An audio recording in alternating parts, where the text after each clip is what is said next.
I'm Claire Whitmore, and I'm 33 years old.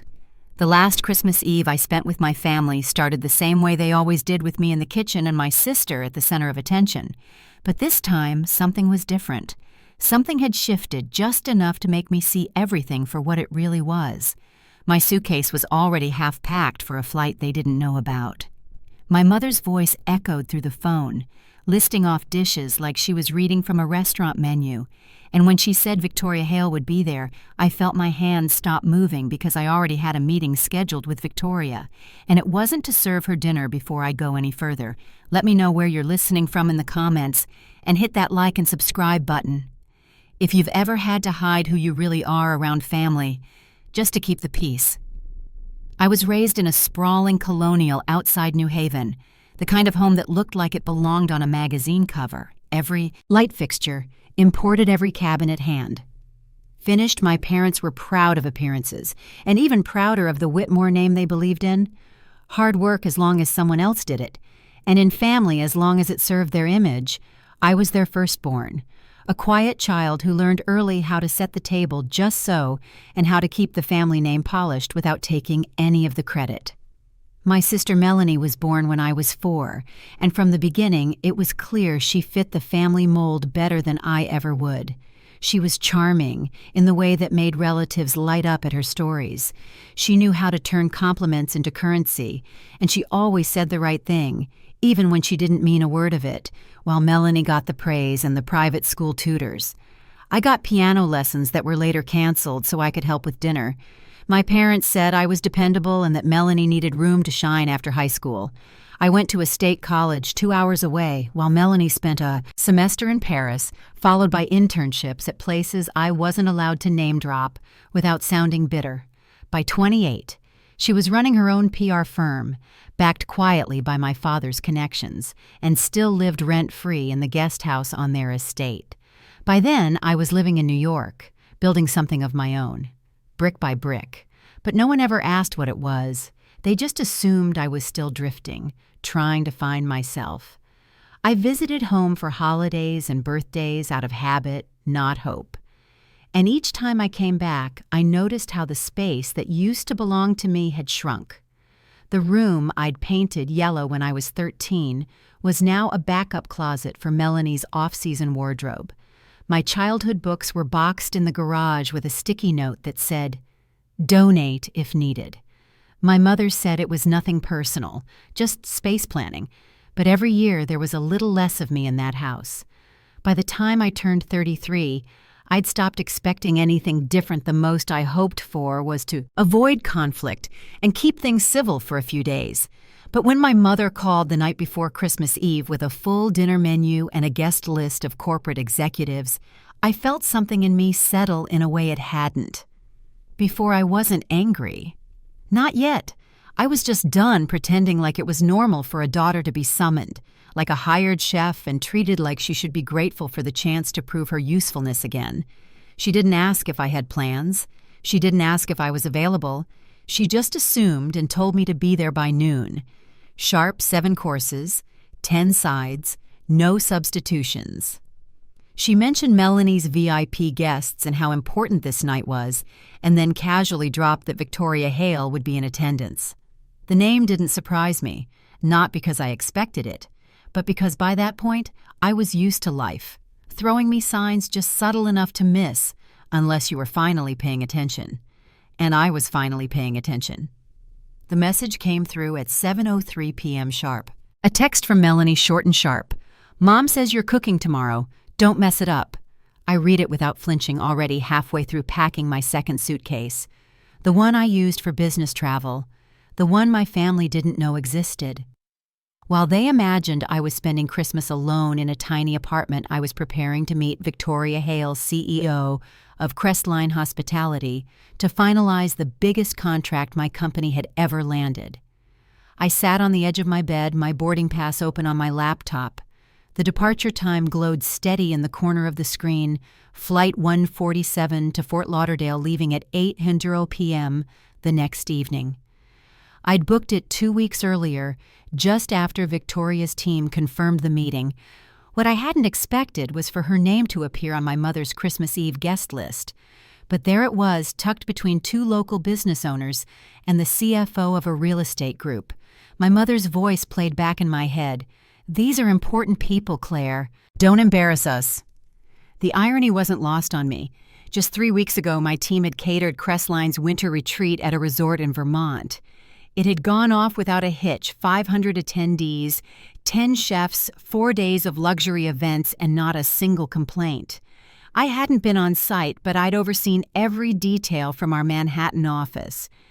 Victoria and I had never met face-to-face, but we'd spoken by phone, and she'd made it clear she respected people who built things from the ground up. That was what she said she wanted in a partner. I opened the folder on my desk and pulled out the signed preliminary agreement. Lux Gatherings. My company was slated to become the exclusive catering partner for 5 Crestline properties across Florida. It was a $2 million deal and would expand our reach into a national brand. My lead chef had already lined up new hires. My operations manager had begun sourcing equipment for the regional hub we planned to open. We were ready. All we needed was the final meeting. My phone buzzed again, this time a forwarded email from my mother. The subject line read, "Christmas Eve dinner. Final notes." I clicked it open. 7 main courses.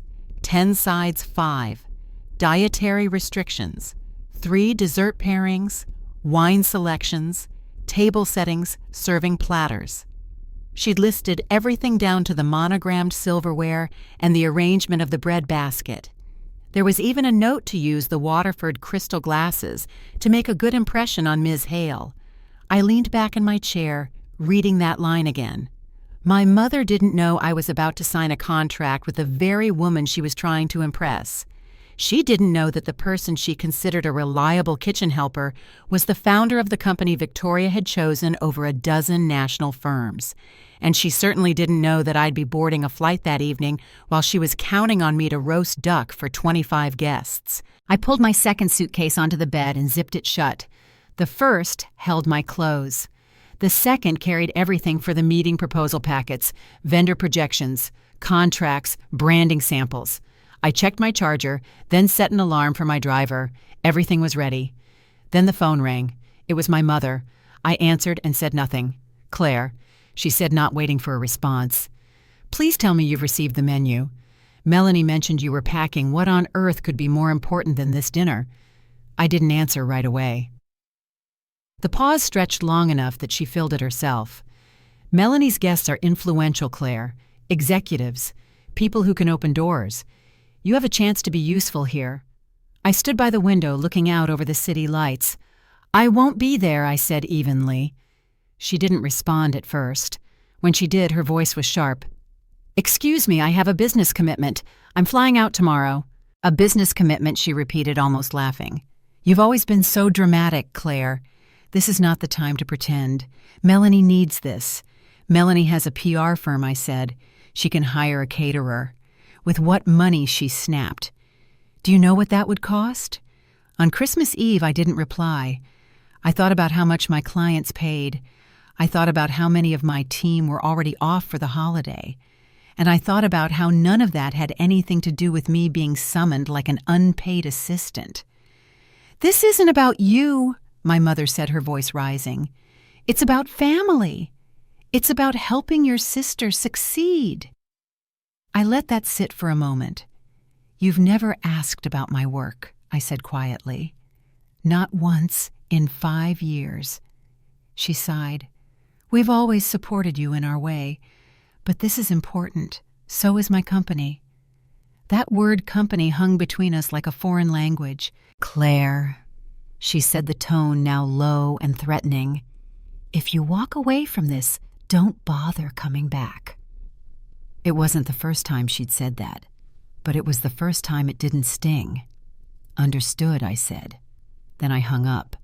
The shaking in my hands started about 30 seconds later, not from fear, but from adrenaline. For the first time in my adult life, I hadn't backed down. I hadn't bargained or softened the blow. I'd simply said no, and the world didn't end. The texts came next.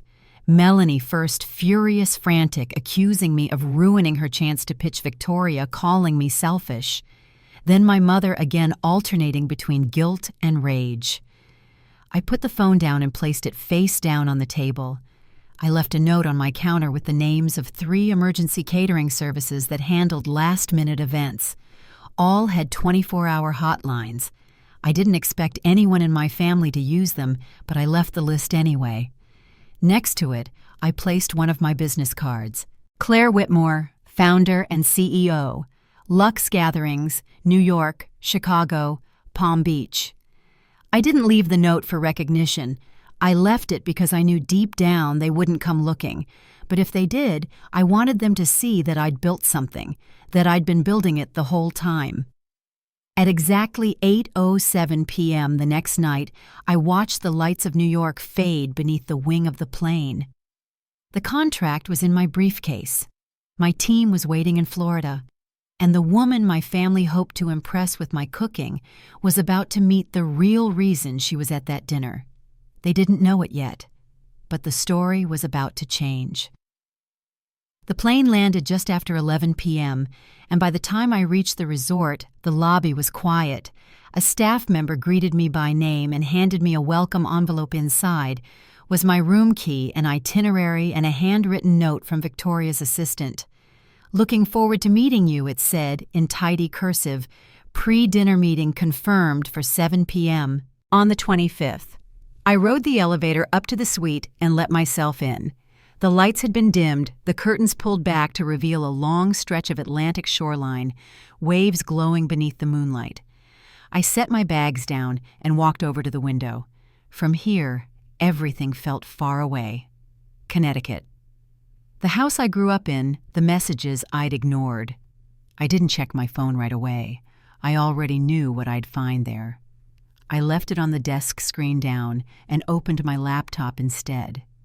The final version of the Crestline proposal was waiting in my drafts folder ready to send. I gave it one last look, adjusted the formatting on the budget sheet, and hit save.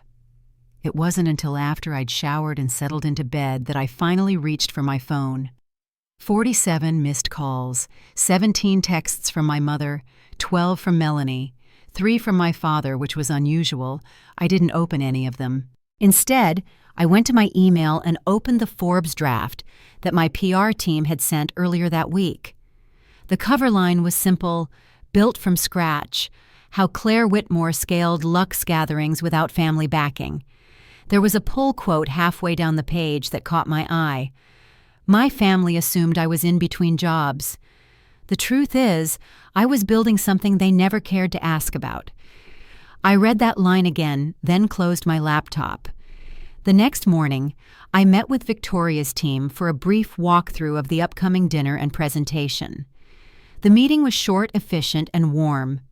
Her assistant Marcus confirmed the guest list and casually mentioned that Victoria would be arriving from a holiday gathering in Connecticut. I nodded, careful not to ask any questions. Afterward, I walked the resort grounds, checking in with my nerves, trying to steady them. It wasn't just the contract that made me anxious.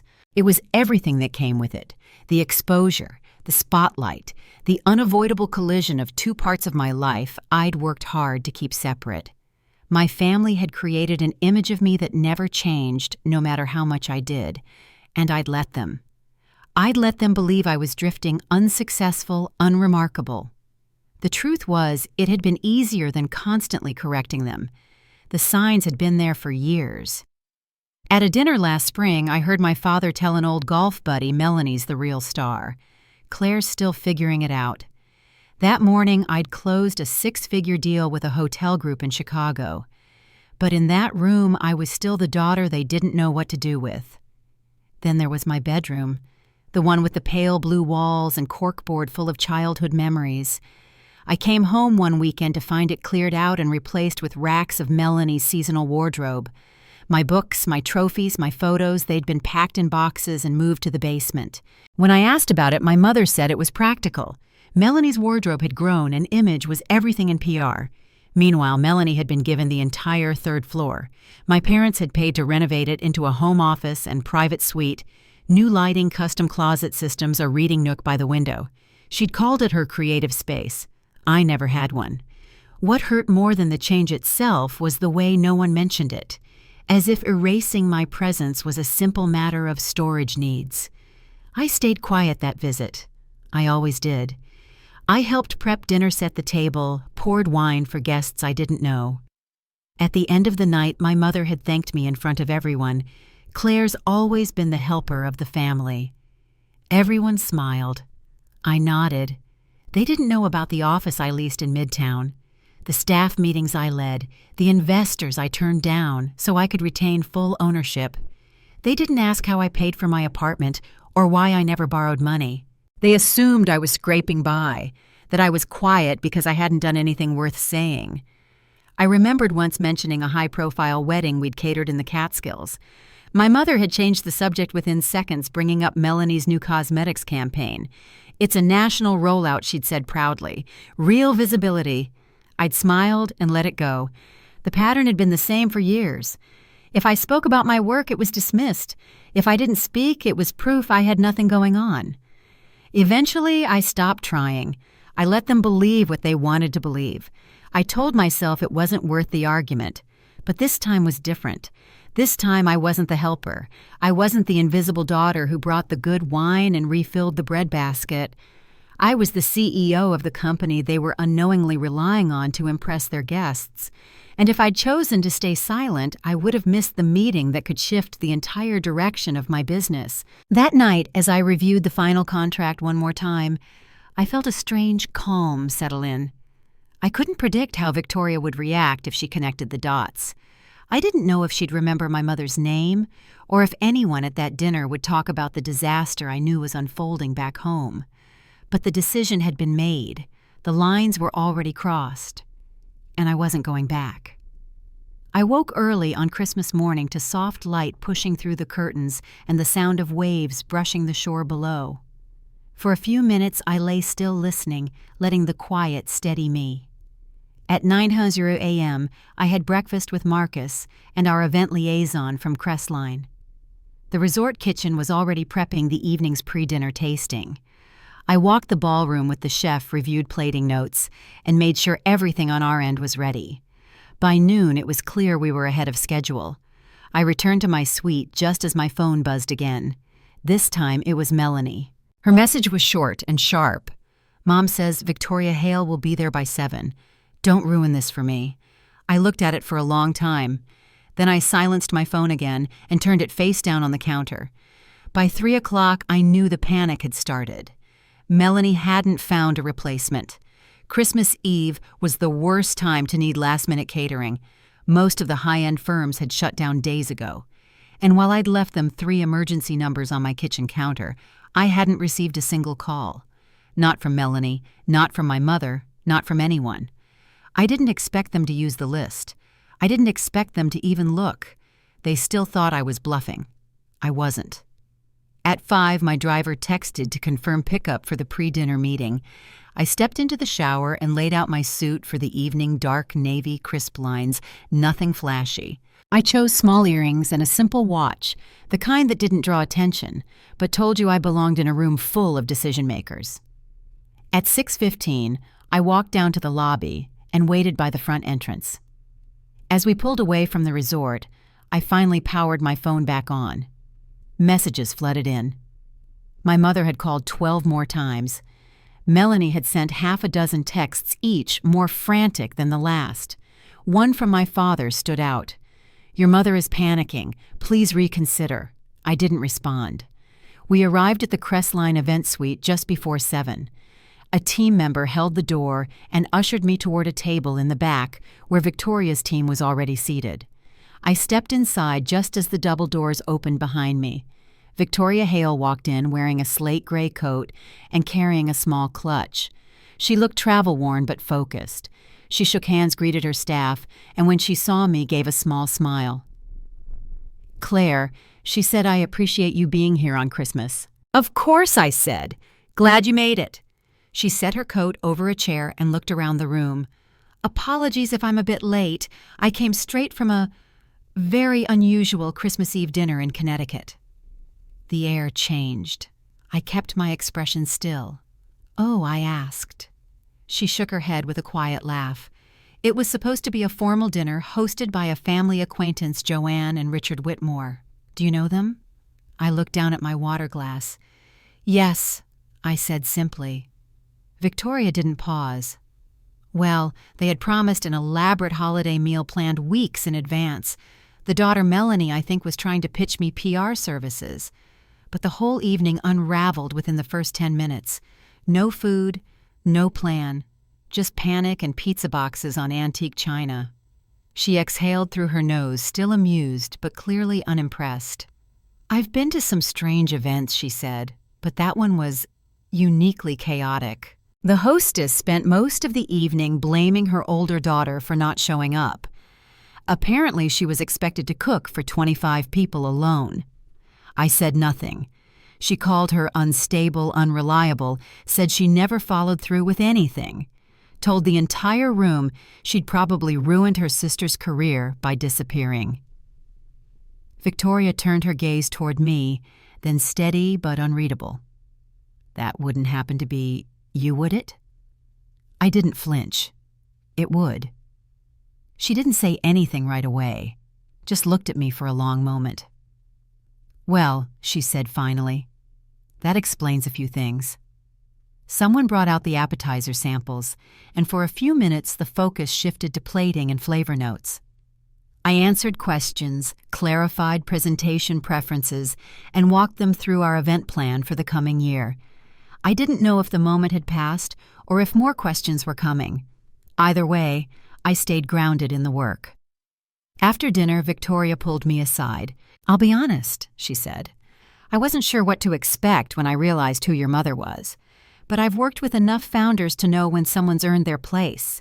She paused, then added, "And it's very clear you have." I nodded. "Thank you."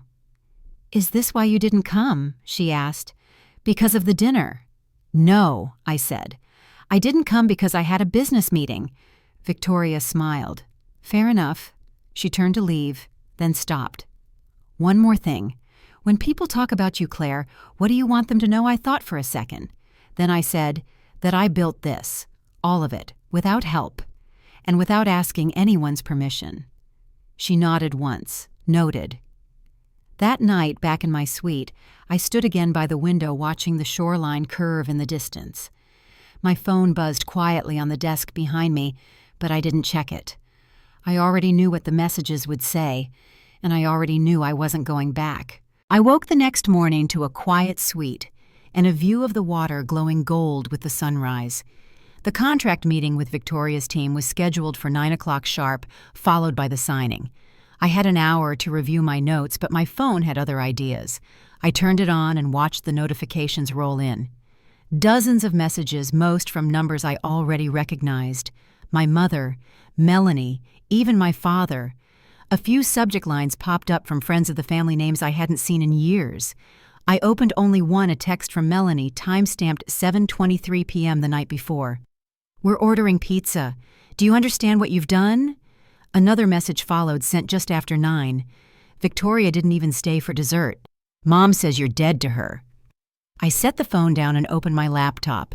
The draft of the contract was ready for review. The numbers were firm, the proposal polished. We'd already done 3 rounds of revisions with Crestline's legal team. All that remained now was the signature. Still, I couldn't stop thinking about that text. Victoria hadn't mentioned the dinner again after our meeting, but she'd been unusually quiet as we wrapped up the night. I couldn't tell if she'd connected the dots or not. She had a calm, professional way of holding things close, even when she was clearly unimpressed. It wasn't until the boardroom filled later that morning that I had my answer. We were 20 minutes into the presentation when her assistant Marcus walked in holding an iPad. He leaned toward Victoria and spoke in a low voice. She took the tablet, glanced at the screen, and her expression shifted, first surprise, then recognition. She looked at me.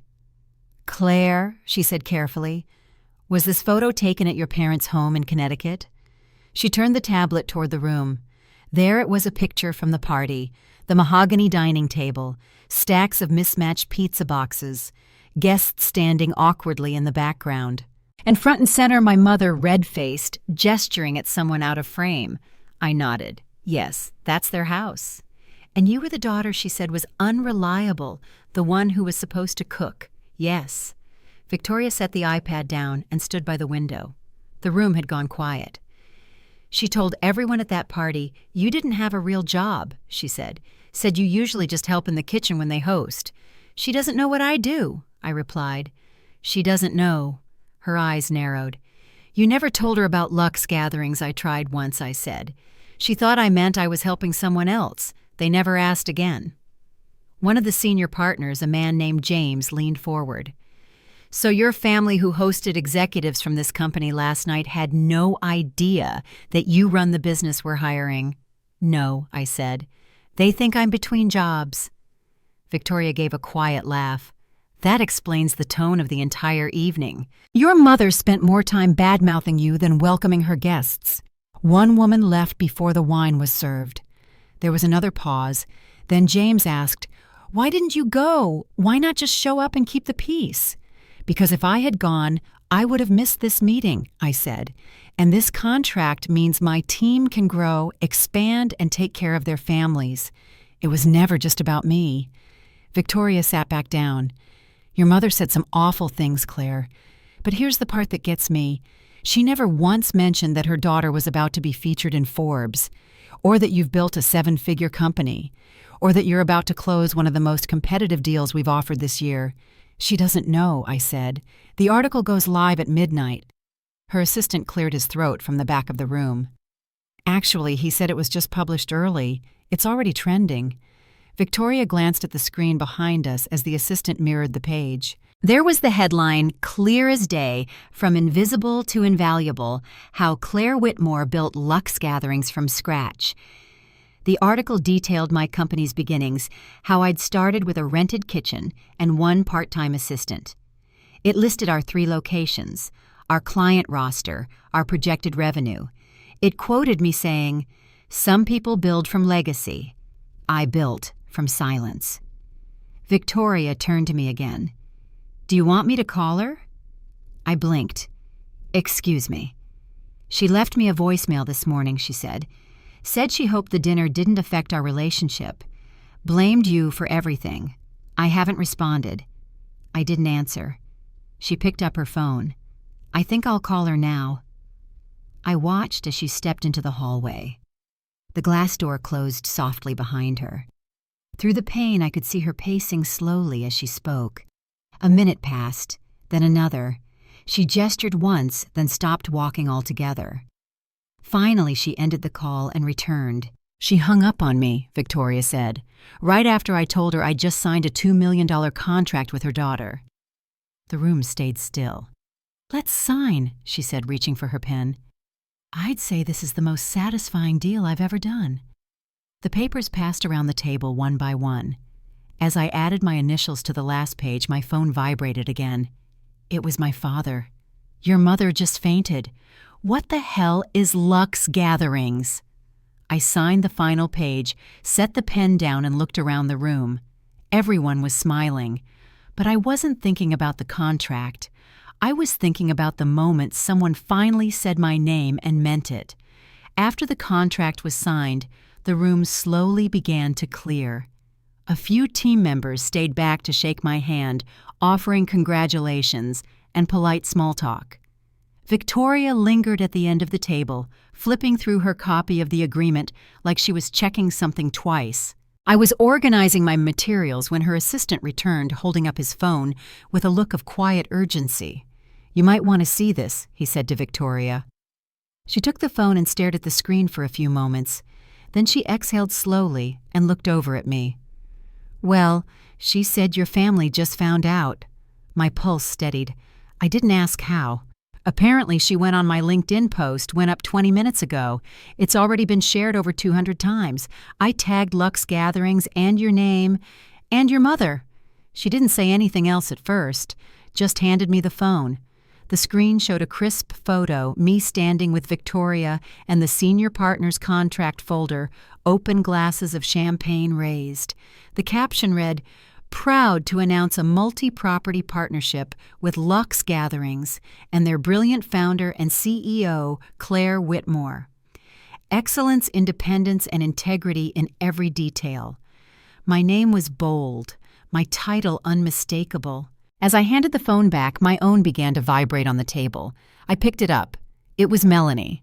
I let it ring, then watched as the missed call notification lit up, followed by a text. "Is this real? Why didn't you tell us?" Before I could respond, a call came in from my father. I answered. His voice was low and tense. "Claire, your mother's in tears. She saw the post. Everyone's calling." "What is Lux Gatherings?" I didn't answer right away. "She says you humiliated her," he added. "That you did this to get back at her. I signed a contract," I said. "That's all." He sighed. "Claire, she's saying people are asking how we didn't know, how we let this happen under our roof. She never asked." There was a long silence. "I saw the business name a couple years ago," he said quietly. "Mail came to the house by mistake. I didn't know what it was. And your mother said it was probably someone using our address." I didn't press it. I sat back in my chair listening. "She was so sure," he said. "So certain about who you were. I didn't question it. And now it's everywhere." Another call buzzed in Melanie again. Then a text. "Mom is losing it. She says you betrayed the family. Victoria Hale just told everyone at the club that she signed with you. People are stunned." I put the phone down.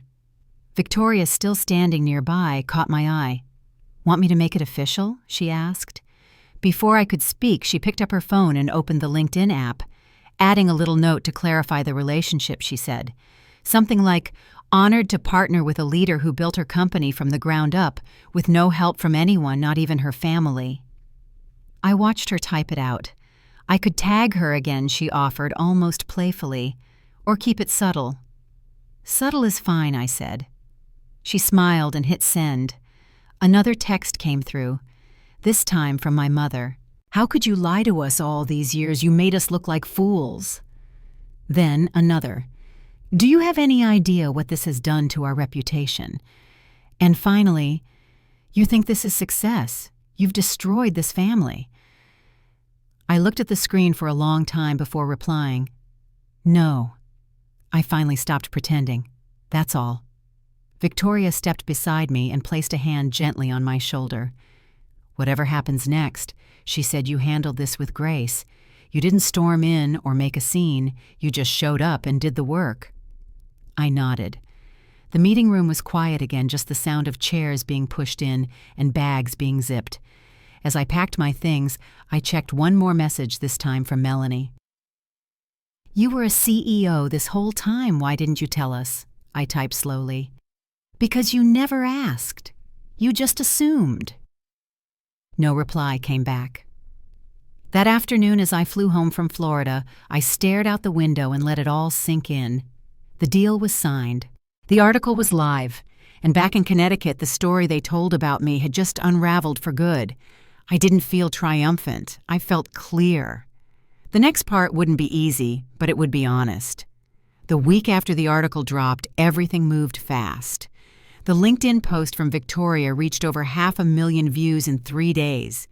Industry contacts I hadn't spoken to in years sent messages. Clients who'd once hesitated were now eager to book. We signed 2 new resort partnerships, each worth more than the Crestline deal. But none of that compared to what was happening back in Connecticut. The calls from my family slowed, but the ripple effect didn't. Melanie's PR firm lost 2 of its biggest accounts in the same week. One client cited public misalignment with values. Another didn't give a reason. My mother was removed from the board of a charity she'd chaired for a decade. They issued a polite press release thanking her for her time, but made no mention of her future involvement. My father finally called again. This time, he didn't sound angry, just tired. "Claire," he said, "people are asking questions. About us. About you. They want to know how we didn't see it." I stayed quiet. "I told them we were proud," he added. but that we failed to show it. The silence that followed wasn't cold. It was something closer to admission. That same afternoon, I got a message from one of our oldest neighbors, Mrs. Dahl, who used to bring over Christmas cookies when we were kids. She wrote, "We always wondered why they treated you so differently. I'm glad people know the truth now." A few hours later, I received a different kind of message. Melanie again. "I don't know how to fix this. Mom's barely speaking. Dad's been avoiding people. You've become some kind of legend, and I'm the one people now whisper about at luncheons." I started to respond, then deleted the draft. That night I met with Maria, my head chef, and James, our operations director. We went over hiring projections for the next quarter and finalized our new office space in Palm Beach. At the end of the meeting, Maria lingered. "You know what I love most about this company?" she asked. I looked up. "You built it for people like us, people who were overlooked. Most of the folks here, we were passed over somewhere else first." She wasn't wrong. I'd hired people who reminded me of how I used to feel people who had the skill, but not the spotlight, the drive, but not the connections. Later that week, my PR manager forwarded an email from the Food Network. They were interested in doing a feature something long form, a documentary. They even had a working title, Built Without Permission. I hadn't said yes yet, but I was thinking about it. The following Sunday, I received another message from my mother. No anger this time, no accusations. Just, "We need to talk, please." I didn't answer right away. Instead, I waited. 3 months passed. In March, I agreed to meet them. Not at their house, not on their terms. I chose a quiet restaurant in Manhattan, one that overlooked the park, with tables spaced far enough apart that we could speak freely. They arrived together. My mother looked smaller than I remembered. My father's shoulders hunched as he walked. Melanie followed behind them, not wearing the usual confidence she carried at public events. For a moment, none of us spoke. I handed them a single piece of paper as we sat down. My terms. 1, respect in word and in tone. 2, no more treating me like support staff. 3, public acknowledgement of who I am and what I've built. 4, real apologies, not surface ones. 5, therapy for all of us separately and together. My mother picked up the paper. Her eyes welled up. "You've already won," she said. "Why are you doing this?" "Because this isn't about winning," I said. "It's about starting over without pretending." My father cleared his throat. "We've lost a lot, Claire. Social standing, work relationships." "We know. That's not my responsibility," I said gently. "We know," he replied. Melanie leaned forward. Her voice was quieter than I'd ever heard it. "I was jealous," she said. "You were always better at things, and Mom made me feel special by making you feel small. I let it happen." She looked down. "Our therapist calls it a family system," she continued. "Someone had to be the scapegoat for the rest of us to feel important. And that was you." My mother folded the page and set it down. "I'm sorry," she said. "Not just for Christmas Eve, for years of not seeing you, for refusing to believe that your path could matter more than the one I planned." The server came by and we ordered light fare. We talked slowly, carefully. The pain wasn't gone, but the silence was finally broken. As the check arrived, I added one more note. "If you ever want Lux gatherings to cater anything I said, you'll be paying full price." My mother actually smiled. Fair. It wasn't forgiveness yet, but it was a beginning. The first time I hosted my family in my own home, it was spring. The air still carried a chill, but the windows in my apartment let in just enough light to warm the room. I'd chosen the space years earlier for the view of Central Park, something quiet and steady to look at, even on days when the world didn't feel steady at all. My team from Lux Gatherings handled the evening. I didn't cook. That was part of the boundary now, one I had no plans to blur. Maria managed the menu. James handled the setup. My mother sat at the dining table next to Melanie, and both of them were served by the same people who called me boss every day. We didn't talk about the contract. We didn't talk about the article or the photo or what happened at Christmas. But no one reached for the wrong words either.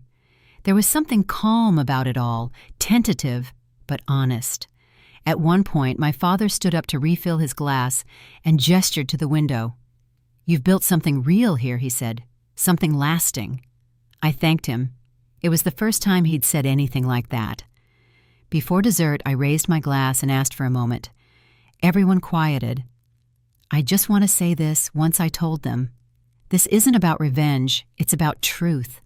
I worked hard to build a life, and I'm proud of it. But what I value even more now are boundaries, clear ones, and I hope we can move forward with respect." My mother nodded. She'd been in therapy for several months by then. She'd even spoken at the country club, not to explain herself, but to admit she'd been wrong.